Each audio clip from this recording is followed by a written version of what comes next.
السلام علیکم ورحمۃ اللہ وبرکاتہ۔ ناظرین کرام، کیسے ہیں آپ لوگ؟ آئی ہوپ آپ خیریت سے ہوں گے۔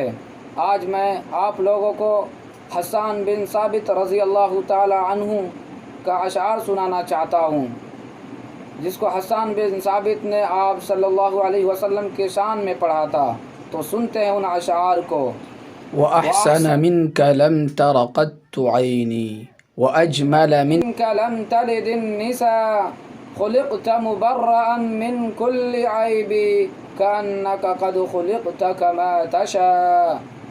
آپ صلی اللہ علیہ وسلم سے زیادہ حسین میری آنکھ نے نہیں دیکھا، آپ صلی اللہ علیہ وسلم سے زیادہ صاحب جمال کسی ماں نے نہیں جانا۔ صلی اللہ علیہ وسلم تمام عیوب سے پاک پیدا فرمائے گئے، ایسا لگتا ہے آپ صلی اللہ علیہ وسلم اپنی مرضی کے مطابق پیدا کیے گئے۔